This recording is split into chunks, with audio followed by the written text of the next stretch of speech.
할렐루야. 네, 만나서 너무 반갑습니다. 늘 한국에 오면서 느끼는 생각이지만 참 한국 사람들 바쁘게 살아가는 것 같습니다. 굉장히 바쁘게 막 전투적으로 살아가는 모습을 보게 되는데, 특히 요즘 제가 전철을 타고 다니면서 느끼는 것 중에 하나가 이렇게 바쁘구나. 왜냐하면 에스컬레이터를 걸어서 올라가는 나라는 아마 한국 사람밖에 없을 것 같습니다. 근데 요즘 발견하는 또 색다른 사람이 있는데, 에스컬레이터를 두 계단씩, 그것도 바빠서 두 계단씩 오르는 사람들도 있더라고요.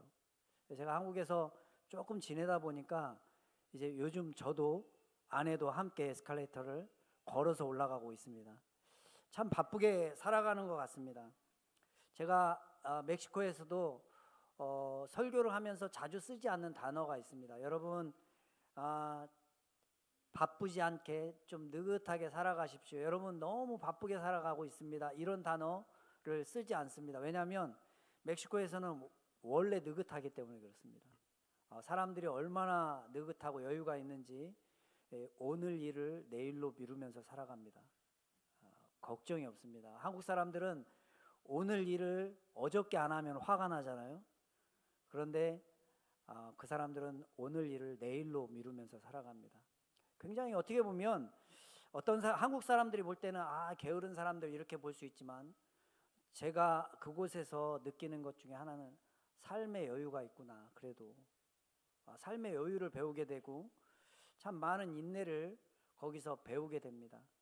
왜냐하면 특히 관공서 같은 데 가면요, 한국처럼 빠른 나라가 없습니다. 한국은 10분 안에 처리가 안 되면 사람들이 뚜껑이 열리기 시작하죠. 화가 나고, 그 다음에 막 삿대질을 하고 싸우기도 하는 영상들이 가끔 올라오더라고요. 멕시코에서는 관공서에 가면요, 보통 30분은 애교입니다. 30분은 당연히 30분은 기다리는 걸로 생각하고 갑니다. 2시간 화내지 않습니다. 2시간. 보통 2시간 기다려도 안 된다고 하면 안 된다고 하고 다음날 오라고 합니다. 그럼 사람들이 다 이렇게 인사합니다. Está bien, hasta mañana, 이렇게 인사합니다. 무슨 말이냐면 괜찮아, 좋아, 내일 또 올게, 이렇게 하고 돌아갑니다. 여러분, 한국에서 가능합니까? 한국 같으면 벌써 내가 투서를 하겠다느니, 내가 인터넷에 내가 다 올려버리겠다느니 막 이렇게 화를 낼 수도 있습니다. 그들의 삶 속에서 좀 답답함도 있지만 여유와 그래도 인내하려고 하는 모습들을 발견하게 됩니다. 그런 모습들을 배우게 됩니다.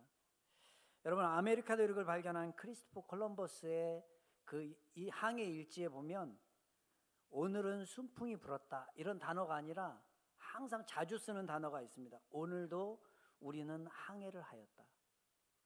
오늘도 우리는 항해를 하였다. 안개와 폭풍, 그리고 선상의 폭풍에도 불구하고 매일매일 항해하는 것이 우리가 꿈꾸는 나라에 이르는 유일한 방법이다. 매일매일 항해하는 것, 인내하면서 매일매일 항해하는 것이 그들이 꿈꾸는 나라에 도달하는 길이다라고 말합니다.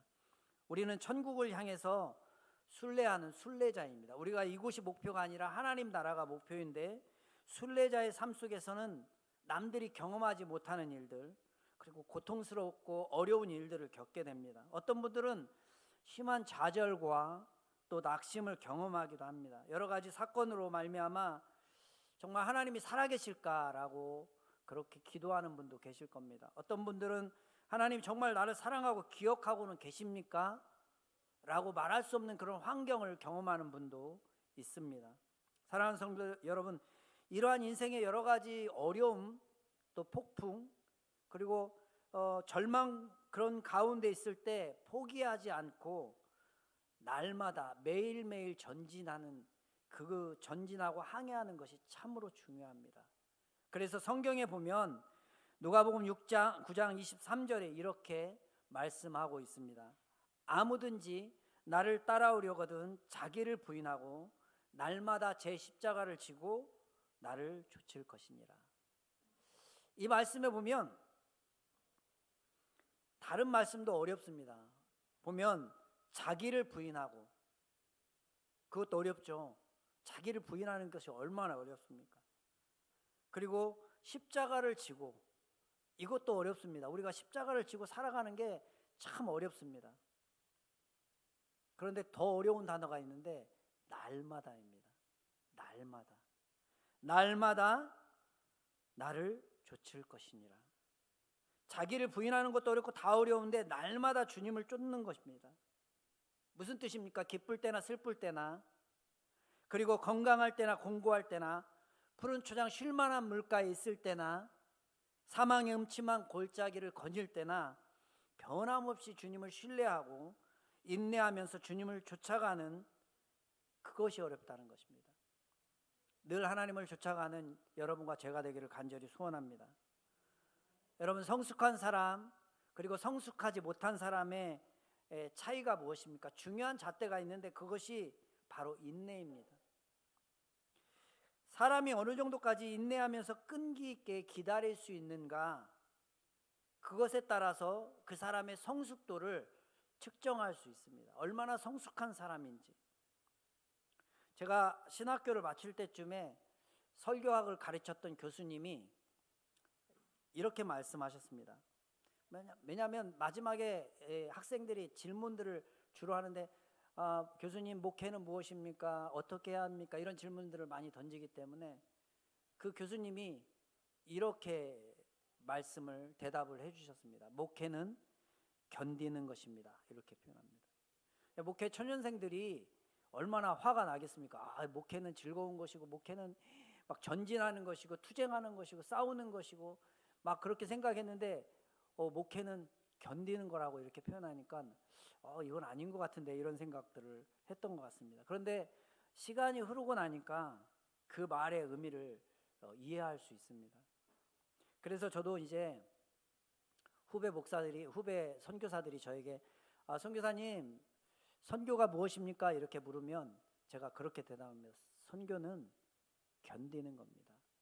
인내하고 기다리는 겁니다. 하나님의 응답을 인내하고 기다리는 것, 끈기 있게 기다리는 것, 그것이 선교입니다. 그게 전부는 아니겠지만 그게 가장 중요하다라고 말씀합니다. 야고보서는 성숙함의 중요한 표지가 인내임을 가르쳐주고 있습니다.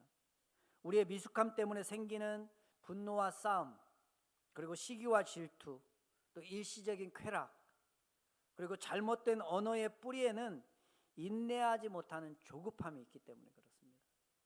우리가 인내하지 못하기 때문에 이런 조급함들 때문에 생겨나는 잘못된 모습입니다. 아브라함의 조급함의 결과가 이스마엘이었다면 그의 인내의 결과는 바로 이삭입니다. 여러분과 저의 삶에도 조급함의 결실로 나타나는 것은 분명히 후회와 원망입니다. 그런데 인내와 기다림의 결실로 나타나는 것은 감사와 기쁨입니다. 우리는 우리 자신에 대해서 분명히 인내해야 할 때가 있습니다.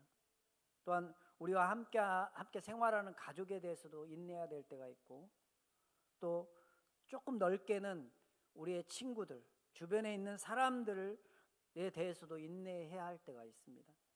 그리고 우리 자신이 처해 있는 환경에 대해서도 인내해야 되고, 또 우리가 믿고 신뢰하는, 의지하는 하나님의 응답에 대해서도 인내해야 할 때가 있습니다. 혹시 여러분 가운데 인내하지 못하고 언제 끝날지 모르는 막막한 기다림 때문에 힘들어 하시는 분이 계십니까? 야고보서 1장 4절을 다 같이 읽겠습니다. 인내를 온전히 이루라. 이는 너희로 온전하고 구비하여 조금도 부족함이 없게 하려 함이라. 하나님께서 우리에게 인내를 요구하시는데 그 인내를 요구하시는 그 이유가 무엇입니까? 여기에 기록되어 있습니다. 너희로 온전하고 구비하여 조금도 부족함이 없게.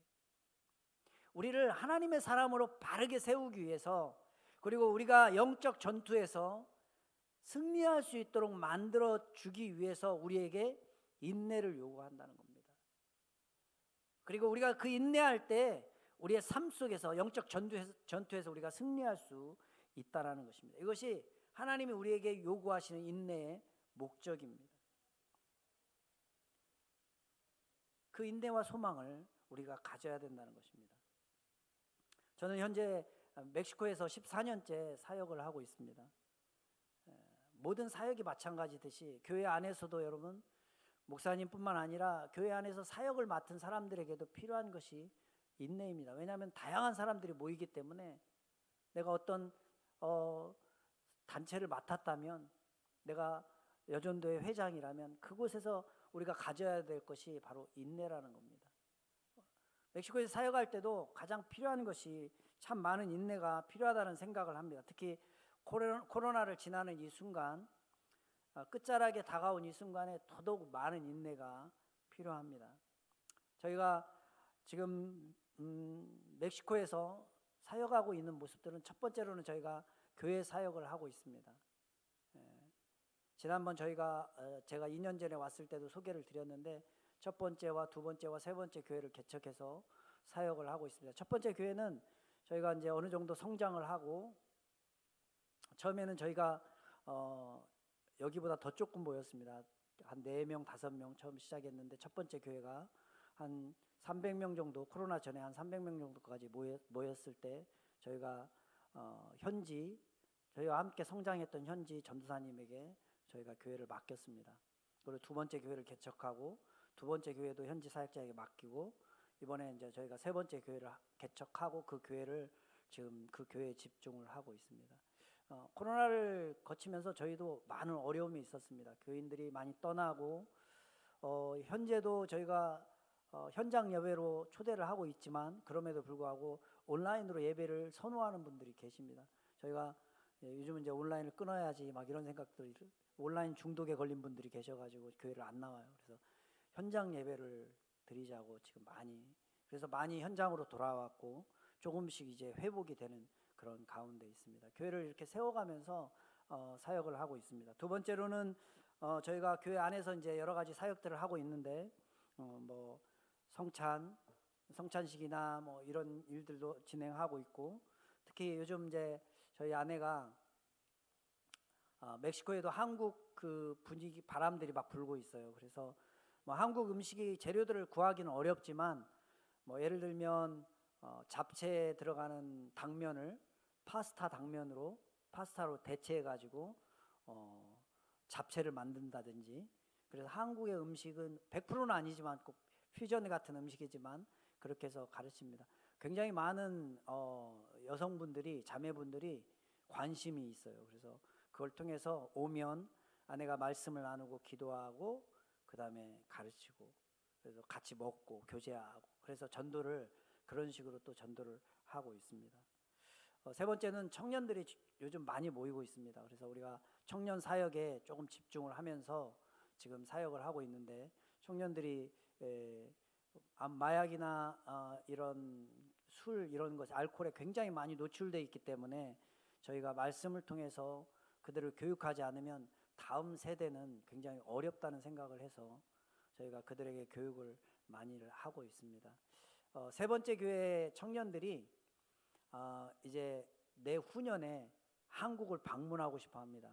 그래서 지금 본인들이 주일날 음식도 팔고, 뭐 만들어 가지고도 팔고, 이제 비행기 값을 마련하려고, 이게 이제 될지 안 될지는 모르겠지만 저희가 기도하면서 용기를 주고 있습니다. 그래서 그 아이들이 한국에 와서 한국 교회를 보고, 한국 청년들을 좀 보고 싶고, 한국이 어떤 나라인지를, 왜냐하면 제가 한국 사람이니까, 자기 교회 선교사님이, 담임 목사가 한국 사람이니까 궁금해합니다. 그래서 내후년에는 아마 그런 방문이 있지 않을까 생각하는데, 그때 기회가 된다면 우리 낙원 제8교회도 방문해서 함께 귀한 간증을 나누는 시간이 됐으면 합니다.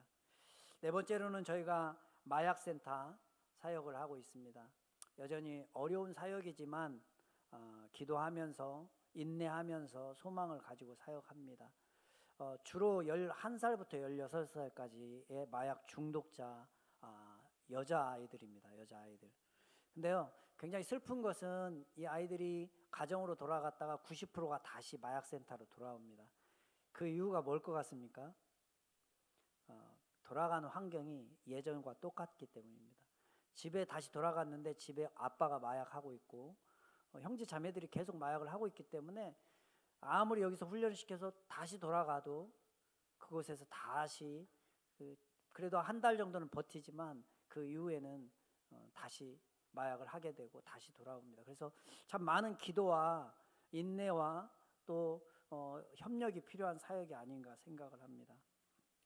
또 한 가지 사역은 저희가 스포츠 사역을 하고 있습니다. 또 우리 저도 운동을 좋아하고 있기 때문에 우리 김대동 목사님도 운동을 좋아하시는데 저도 운동을 참 좋아했습니다. 그래서 좋아하고 있고, 그래서 아이들이 길거리에서 그냥 이렇게 헛시간을 보내는 그런 아이들을 모아가지고 같이 축구를 가르치고, 그리고 다른 팀을 만들어서 다른 그룹들과 경기도 하고, 이렇게 하면서 아이들에게 말씀을 또 가르치면서 아이들에게 꿈을 가질 수 있도록 그렇게 사역을 하고 있습니다. 팬데믹 이후에 가장 어려웠던 것은, 가정들을 방문하면서 마음 아팠던 것은 아이들이 많이 굶고 있다는 것을 발견했습니다. 왜냐하면 어려워지니까 이제 부모님들이 아침에 일찍 나가서 저녁 늦게까지 일을 합니다. 뭐 여기처럼 그래도 중간에 들어오시고 뭐 이렇게 파트타임으로 일할 수 있는 게 아니고, 아침 한 7시쯤 나가면 저녁 9시에 돌아오는 막 그렇게 일을 하기 때문에 아이들이 중간에 굶는 아이들이 너무 많습니다. 그래서 저희가 이제 밥을 주는 사역을 시작을 했습니다. 그래서 부족하지만 아이들이 한 끼라도 먹을 수 있도록 해서 아이들을 불러서 이제 아이들이 먼저 말씀도 가르치고 같이 찬양도 하고 그 다음에 밥도 먹고 그렇게 사역을 합니다. 한 30명 정도 지금 시작을 했고요. 두 지역에서 지금 시작을 했습니다. 저희가 재정이 되는 대로, 환경이 되는 대로 그 사역들을 조금씩 늘려가려고 기도하고 있습니다. 지금은 일주일에 한 번 밥을 주고 있지만 2번, 3번, 일주일에 4번, 5번 매일 줄 수 있는 그 길이 열리기를 소망하면서 그렇게 기도하면서 진행을 하고 있습니다. 그리고 가장 중요한 저희 또 사역 중에 한 가지는 목회자를 양성하는 사역입니다. 여러분, 어느 지역이든지 선교사가 떠나면 교회가 무너지는 교회들이 참 많습니다. 그래서 선교사가 가장 할 일 중에 가장 중요한 것 중에 하나가 목회자를 잘 키우는 사역입니다. 저희가 이 두 가정을 지금 후원해서 신학교에 보냈습니다. 지금 신학교에서 공부를 하고 있고요. 이 신학교에서 지금 조금씩 훈련을 받고 있습니다. 지금 저희 교회에서 전도사로 사역을 하고 있고요. 그리고 지금 한 가정이 또 신학교를 들어가려고 준비하는 가운데 있습니다. 저희가 기도하면서 그 가정을 도울 수 있는 후원자들을 위해서 기도를 하고 있습니다. 그래서 저희가 그냥 웬만한 신학교가 아니라 그래도 잘 갖춰져 있고 정식 허가를 받은 신학교를 보냈거든요. 그래서 지금 아주 열심히 공부를 하고 있습니다. 잘 훈련되어져서 이 교회들을 잘 세워 나가고, 그리고 하나님의 사람으로 잘 세워 나가기를 저희가 기도하고 있습니다. 이 모든 것이 열매가 나타나려면 많은 인내와 또 기다림이 필요합니다. 한 목회자가 탄생하기 위해서, 나타나기 위해서, 세워지기 위해서 많은 인내가 필요하듯이 많은 인내가 필요합니다. 함께 또 기도해 주시고 관심 가져주시기를 바랍니다.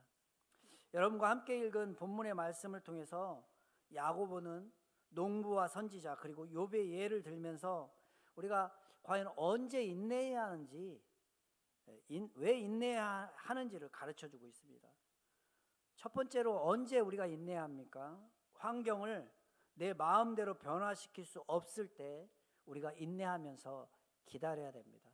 환경에 대해서 인내해야 합니다. 첫 번째로는 우리의 힘으로 변화시킬 수 없는 것, 그런 것이 있고 변화시킬 수 있는 것이 있습니다.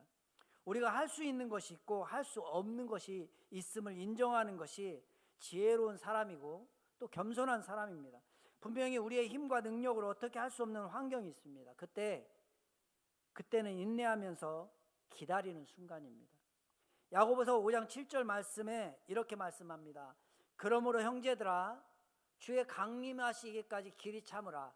보라, 농부가 땅에서 나는 귀한 열매를 바라고 길이 참아 이른 비와 늦은 비를 기다리나니. 여기서 이른 비와 늦은 비, 이른 비만도 아니고 늦은 비만도 아니고 이른 비와 늦은 비를 기다린다고 말하고 있습니다. 농부가 씨를 뿌리는 일을 할 수 있죠. 그런데 그 씨를 자라게 할 수는 없습니다. 그 씨가 잘 자랄 수 있도록 최적의 환경은 만들어줄 수 있지만 하늘에서 비가 내리게 하고 그리고 태양이 떠오르게 할 수는 없습니다. 농부에게 필요한 것은 마침내 귀한 열매를 거두게 될 것을 소망할 걸, 그 소망을 가지고 길이 참으면서 비가 내릴 때까지 기다리는 것입니다. 제가 오늘 아침에 와서 주보를 이렇게 보니까 우리 낙원 제8교회가 아주 중요한 일을 준비하고 있더라고요. 뭔지 아십니까? 저도 알았는데 모르세요? 모르시는군요. 제가 알려드리겠습니다. 제가 주보를 보면서 착 제 눈에 들어왔던 것 중에 하나가 새생명 전도축제. 언제 합니까? 다 알고 계시네요. 네. 중요한 일입니다. 네. 10월 30일. 그걸 다 제가 보면서 그런 생각을 했습니다. 참 우리 성도들이 요즘 전도하기가 어렵다고 표현하고 이제 전도하는 시대는 끝났어 뭐 이렇게 표현하지만 그것은 사단이 주는 생각이라고 생각합니다. 우리가 주님이 예수님이 이 땅에 다시 오실 때까지 우리가 해야 될 사명이고 우리가 해야 될 일이라는 생각을 하게 됩니다. 우리가 입술을 벌려서 선포하고 우리가 주변의 사람들에게 말씀을 전하는 것, 그것을 먼저 하고 뿌리고 그 다음에 우리가 기다리는 것, 기도하면서 말씀을 읽으면서 기다리는 것이 필요하다는 것입니다. 뿌리지도 않고 우리가 기다리는 것은 강도죠. 강도. 뿌리지도 않고 거두려고 하는 건 강도죠. 우리가 먼저 뿌리는 일들. 우리 낙원 제8교회가 그럼에도 불구하고 이 코로나 시기에도 불구하고 뿌리려고 하는구나. 하나님이 인내하면서 이 일들을 행하는 여러분을 기뻐하시고 여러분에게 힘과 용기와 능력을 허락하실 줄 믿습니다. 우리는 가끔 우리의 힘으로 어떻게 할 수 없는 환경을 만나게 됩니다. 그때는 하나님의 도우심을 기다리는 때입니다. 하나님의 은혜를 기다리는 때입니다. 하나님께 기도하기 위해 두 손을 모으고 무릎을 꿇는 때입니다. 주는 나의 피난처라는 책을 썼던 코리 텐 북여사가 이런 말을 했습니다.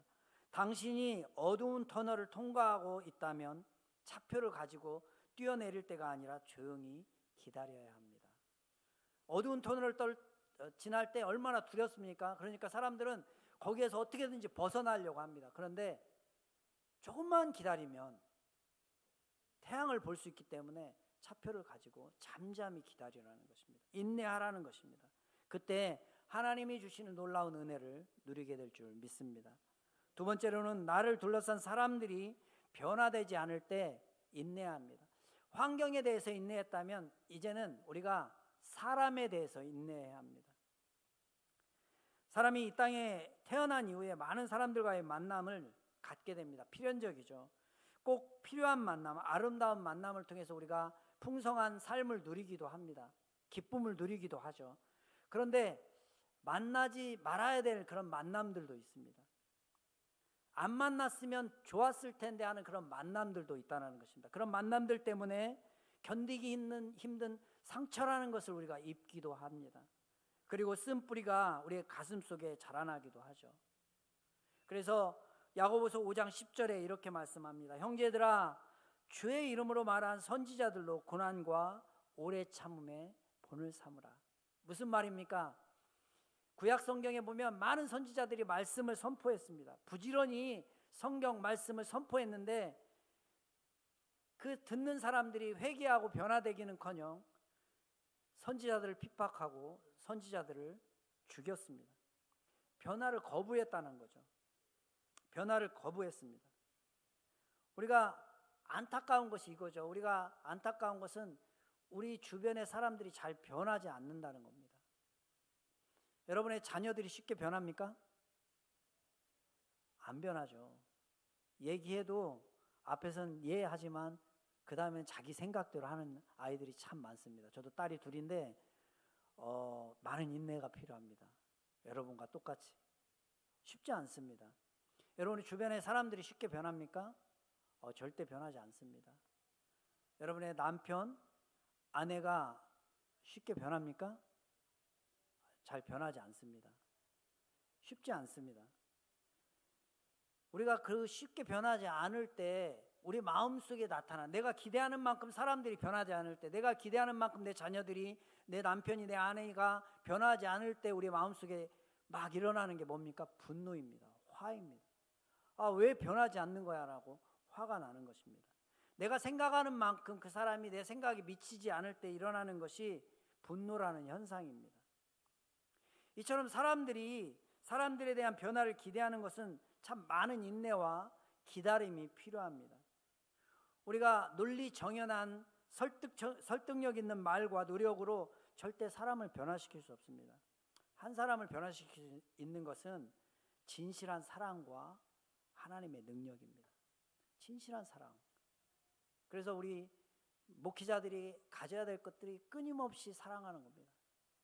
어떨 때는 절망하기도 하고 어렵기도 하고 힘들기도 하고 포기하고 싶은 마음도 있지만 그럼에도 불구하고 변화를 기대하면서 하나님의 사랑을 끊임없이 보여주는 것입니다. 하나님의 능력을 기대하는 겁니다. 여러분, 근데 이 땅에서 가장 변화되기 힘든 사람이 있습니다. 어떤 사람일까요? 가장 변화되기 힘든 사람. 지금 자기 본인의 남편과 아내를 생각하는 분도 계실 겁니다. 근데 가장 변화되기 힘든 사람은 나 자신입니다. 가장 힘든 사람. 사실 이 세상에서 가장 참기 어려운 대상이 바로 우리 자신 아닙니까? 우리 자신도 쉽게 변화되지 않는데 다른 사람을 변화시키는 것이 정말 힘들다는 것입니다. 그래서 우리는 사람에 대해서 인내하는 것을 배워야 합니다. 기다리고 인내하고 참는 것. 이것이 주님께서 우리에게 가르치시는 말씀입니다. 마지막으로는 현재 내가 당하고 있는 고난의 이유를 설명할 수 없을 때 인내해야 합니다. 여러분, 고난은 인생의 신비 중에 하나라고 말합니다. 우리는 때때로 이해할 수 없고 설명할 수 없는 고난을 만나게 됩니다. 성경에 보면 욥이 그런 사람이죠. 욥이 그런 사람입니다. 그래서 야고보서 5장 11절에 보라, 인내하는 자를 우리가 복되다 하나니 너희가 욥의 인내를 들었고 주께서 주신 결말을 보았거니와 주는 가장 자비하시고 긍휼히 여기시는 자신이라. 너희가 욥의 인내를 들었고, 우리가 성경 말씀을 통해서 욥이 어떤 고통을 당했는지 다 알고 계실 것입니다. 욥이 당한 고난은 정말 이해할 수 없고 설명할 수 없는 것이었습니다. 하루아침에 10명의 자녀를 잃었고, 그리고 모든 재산을 잃었고, 자신의 몸은 질병으로 만신창이가 됐습니다. 혹시 여러분 중에 이해할 수 없는 고난을 경험하신 분이, 경험하고 계신 분이 혹시 계십니까? 여러분, 근데 욥이 가장 고통스러웠던 것은 자신의 재산을 잃은 것도, 그리고 건강을 잃은 것도 아니었습니다. 욥이 가장 고통스러웠던 것은 하나님의 침묵이었습니다. 하나님이 아무 말씀을 하지 않는 것입니다. 고난의 의미를 알 수가 없다는 겁니다. 하나님, 왜 내게 이런 어려움이 일어나야 합니까?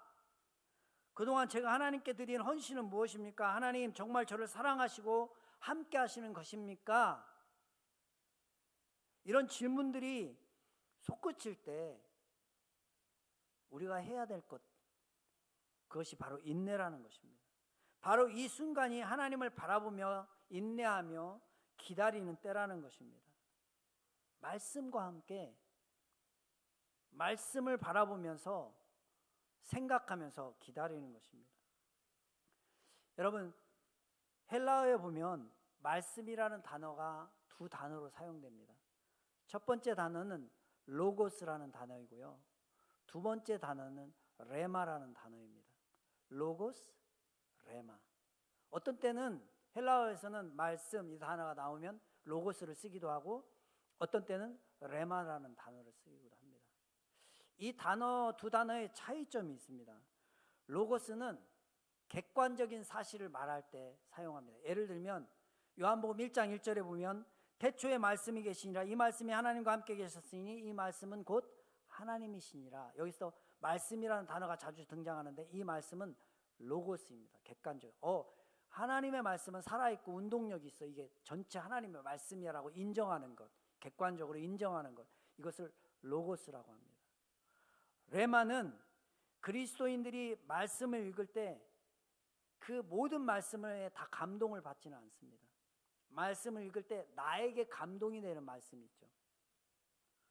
성경 66권이 다 하나님의 말씀이지만 여러분 마태복음 1장을 읽으면서 감동을 막 받는 분들은 거의 없을 겁니다. 뭐 누가 누구를 낳고 누가 누구를 낳고 누가 누구를 낳고 막 그러고 있는데 그 1장과 2장에서 막 낳고 하는데 감동을 받는 분은 아마 없을 거예요. 그죠? 근데 어떤 사람은 별로 하나님의 말씀을 인정하지만 로고스라고 인정하지만 그 말씀에 크게 감동이 오지 않는 사람도 있습니다. 그런데 어떤 사람은 그 말씀을 딱 읽었을 때 그 말씀이 자기를 살려요. 그 말씀이 자신의 눈을 뜨게, 영적인 눈을 뜨게 합니다. 그 말씀이 자신의 인생을 바꿔줘요. 그 말씀이 자신을 막 움직이게 합니다. 이게 레마예요. 이것을 레마라고 합니다. 그래서 성도들은 자신의 레마가 있어야 돼요. 하나님의 말씀이 있어야 된다는 거예요. 레마가 있어야 돼요. 그 레마를 가졌을 때 우리가 인내할 수 있고 기다릴 수 있고 그 기다림 속에 승리할 수 있다. 그런데 이 레마가 없는 사람은 쉽게 화내고 쉽게 절망하고 쉽게 낭망합니다. 제가 멕시코에서 사역하면서 저에게도 하나님이 레마를 주셨어요. 모든 말씀이 저에게는 귀하지만 제가 이 말씀을 묵상해요. 힘들 때마다. 이사야 41장 10절입니다. 두려워하지 말라, 내가 너와 함께함이니라. 놀라지 말라, 나는 내 하나님이 됨이라. 내가 너를 굳세게 하리라. 참으로 너를 도와주리라. 참으로 나의 의로운 오른손으로 너를 붙들리라. 이게 저의 레마입니다. 여러분의 레마가 될 수도 있겠죠. 근데 이건 저의 레마입니다. 고린도전서 10장 13절. 사람이 감당할 시험 밖에는 너희가 당한 것이 없나니 오직 하나님은 미쁘사 너희가 감당하지 못할 시험 당함을 허락하지 아니하시고 시험 당할 즈음에 또한 피할 길을 내사 너희로 능히 감당하게 하시느니라. 너로 능히 감당하게 하시느니라. 목회가 마찬가지지만 멕시코에서 사역하면서 때로는 우리가 그렇게도 사랑했는데 그렇게도 헌신해서 사랑을 베풀었는데 교회를 확 떠나버려요. 그러면 막 마음이 무너지더라고요. 막 절망감이 생기고 하나님 앞에서 하나님 이렇게까지 했는데 왜 떠납니까? 막 이런 생각이 들어요. 그러면서 막 절망하고 힘들고 때로는 이상한 오해들이 생기기도 하고 때로는 원치 않는 핍박을 다른 곳에서 받기도 하고 우리 자녀들이 또 힘든 일들을 당하기도 할 때마다 마음에 절망감이 생겨요. 하나님 내가 계속 해야 합니까? 뭐 이런 질문들을 저도 하게 돼요. 그때 하나님이 저에게 주시는 레마가 이 말씀입니다. 내가 너와 함께하다. 이 말씀을 다시 묵상하고 나면 다시 힘이 나요. 다시 목회를 할 수 있습니다. 다시 시작할 수 있어요. 여러분에게도 분명히 레마 하나님의 말씀이 있을 것입니다. 이 레마 하나님의 말씀을 붙들고 날마다 승리할 수 있는 믿음의 성도님들 되시기를 간절히 축원드립니다. 오늘 본문에도 보니까 우리가 어떻게 인내할 수 있는지 말씀합니다. 하나님은 늘 우리에게 레마를 주셔요. 방법을 주십니다. 그냥 인내해 이렇게 하지 않고 우리에게 분명히 소망을 주시면서 그 인내를 왜 할 수 있는지를 말씀하고 계셔요. 야고보서 5장 11절에 보니까 이렇게 말씀합니다.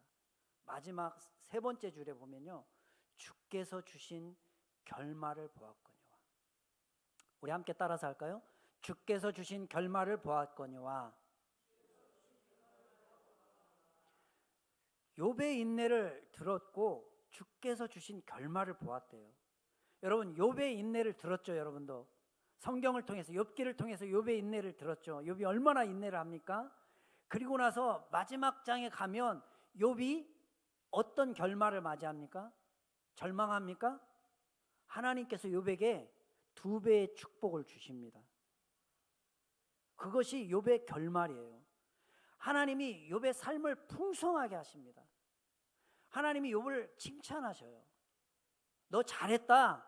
참 잘 인내했다. 잘 기다렸다라고 하나님이 욥을 칭찬하셔요. 이것이 주께서 주신 결말입니다. 여러분, 이 단어에서 우리가 느낄 수 있는 것은 분명히 결말이 있다라는 것이, 끝이 있다는 거예요. 여러분의 지금 당하고 있는 어려움이나 낙심하고 있는 그 모든 것들이 분명히 끝이 있다라는 것입니다. 여러분이 기도하면 그 끝이 분명히 있다라는 거예요. 그리고 그 결말이 누구로부터 오냐면 주께서 주신 결말, 주님께로부터 온다라는 것입니다. 주께로부터 와요. 그 주께로부터 온 결말은 욥의 결말처럼 아주 풍성한 은혜로 임하게 된다라는 것입니다. 여러분, 그걸 믿으시기 바랍니다. 우리 인생에 생기는 모든 사건은 배움을 위해서 주어진 것입니다. 이것을 통해서 하나님이 어떻게 하나님의 사람을 다루어 가시고 어떻게 하나님의 사람을 만들어 가시고 세워 가시는지를 배우게 됩니다. 그래서 여러분, 우리의 인생의 크기는 내가 누구인지에 의해서 결정되는 것이 아니라 내 안에 계신 분이 누구인지에 의해서 결정되는 것입니다. 인내하며 기다리는 과정을 통해서 우리는 겸손을 배우게 되고 나와 함께 하시는 내 안에 계신 분이 예수 그리스도임을 발견하게 되는 것입니다. 그래서 고린도전서 13장에 보면 우리가 너무나도 잘 알고 있는 사랑에 대한 말씀이 있죠. 사랑은 오래 참고 사랑은 온유하며 쭉 기록되어 있는데 여러분, 마지막에 뭐라고 써 있습니까? 모든 것을 견디느니라. 사랑이 오래 참고 온유하며 참 다 좋은데 마지막에 우리가 해야 될 것 바로 기다리면서 인내하는 거라는 거예요. 우리가 씨를 뿌리고 기다리고 인내하는 것이 필요하다는 거예요. 우리가 할 수 있는 일을 하고 그 다음에는 인내하고 절망하는 것이 아니라 인내하고 기다리는 것이라는 것입니다. 여러분 가운데 여러 가지 복잡하고 얽힌 쌓인 문제들과 고민들, 걱정들을 가지고 계신 분이 있습니까? 여러분, 조금만 더 인내하면 주께서 주신 결말을 보게 될 줄 믿습니다. 내가 다 해놓고 내가 할 수 있는 일을 해놓고 뭘 더 하나님의 영역까지 내가 뭘 더 해보겠다고 발버둥 칠 필요가 없습니다. 잠잠히 주님만 바라보시기 바랍니다. 우리가 소망 가운데 인내할 때 주께서 주신 결말, 그 결말이 어떠한지 우리가 보게 될 줄 믿습니다. 그 은혜를 마음껏 누릴 수 있는 우리 나학원 제8교회 모든 성도님들 되시기를 간절히 축원드립니다.